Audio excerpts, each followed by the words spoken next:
Hey everybody, Dev here, and today we're doing something different. Today we are taking to the sky. We're going to take a look at some of the air attacks from this rather lopsided war, just so that you guys have got a little something extra to look at when it comes to using dragons. Alright, so we're going to go to our mini dragon master Nippy.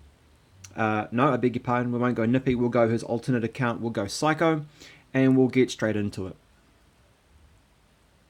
Here we can see we've got Psycho up against Bobby, a fairly innocuous looking Town Hall 8. So this is something that a lot of you guys who are starting to emerge are going to come across. So let's take a look and see how Nippy manages to deal with this. Two lightning spells right in the middle of those Archer Tower and air defense, and then an earthquake just to take out the other two. Now that is great economy. Typically, you'll use two lightning and an earthquake to take out one air defense. The fact that he picked up two archer towers as a bonus and did some damage to the mortars in the town hall is also quite good. However, when he goes to take out this air defense here, a slight misplacement on that lightning cost him, as the earthquake wasn't quite enough to do the damage there.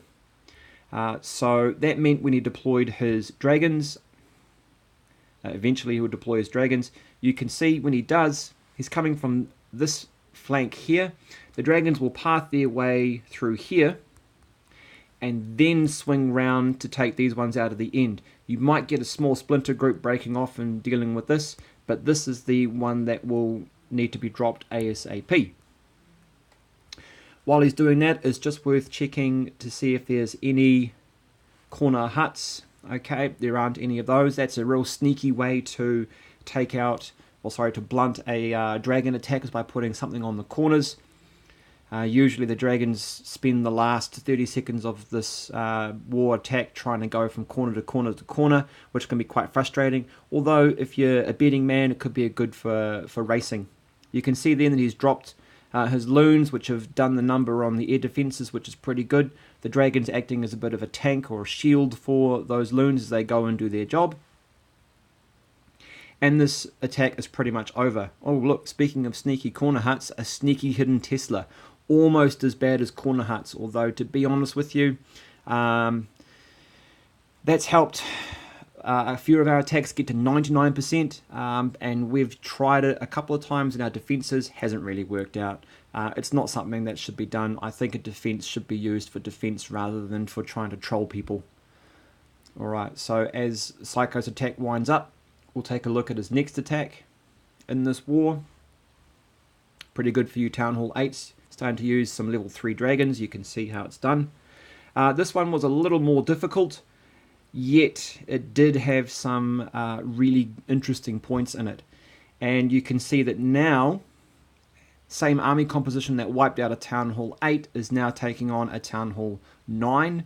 Granted, the defenses aren't quite as high, but if we take a look, we've got some stronger air defenses here. We've got a third one there, but it does not look as though there is a fourth, which is a cardinal sin. We've got 1, 2, 3, 4 corner huts. So we'll just look and see how Psycho goes about this. He's still got lightning, and he's still got earthquakes. So he's going to use 2 lightning and an earthquake to take out the stronger of the air defenses. Oh, sorry, no he's not. I misspoke.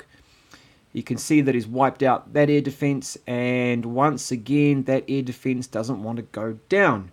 Okay, that one looks to be slightly stronger, even though it looks like it's weaker because it's got less rockets in it. Interesting. Brings in a queen, and the queen here is an attempt to try and take out that air defense before he deploys his main force of dragons, even though he has started by putting one on each of the 2 corner huts up there. So he's hoping that the queen will take out the air defense before the dragons arrive. And he's also used his dragons up here with the loons to try shield so that the loons get in and get their last air defense. Now, sadly, his queen has gone down, leaving that last little air defense up, and it's starting to cause him some problems.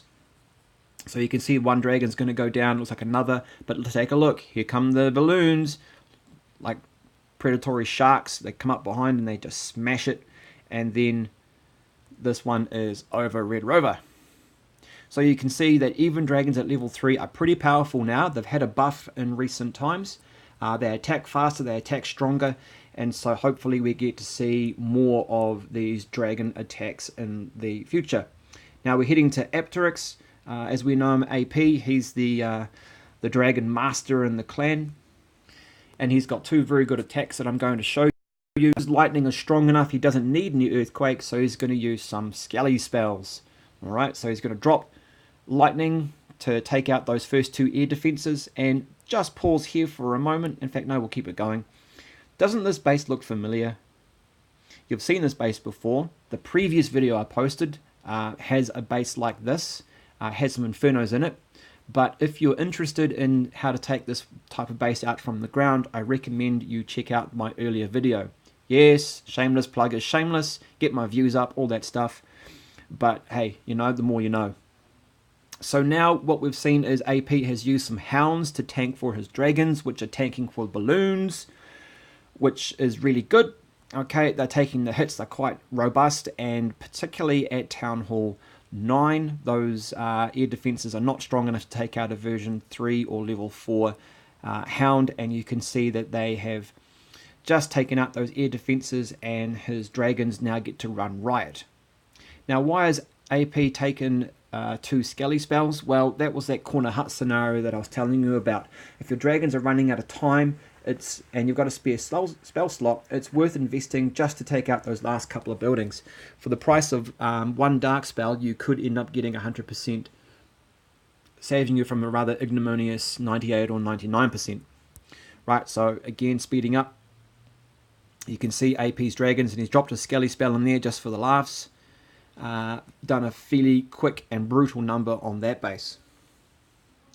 The second attack that AP had was against a Town Hall 10 that had a Inferno Tower. But this was just a loot run. This one had already been taken out. Now, take a look at this base. We've got 1, 2, 3 air defenses sort of over to the west side and 1 on the east side. So the play will be to take out this one and this one, because that leaves a greater concentration, if you will, over here, which means the hounds and the loons don't have to travel as far to take out the maximum amount of air defense.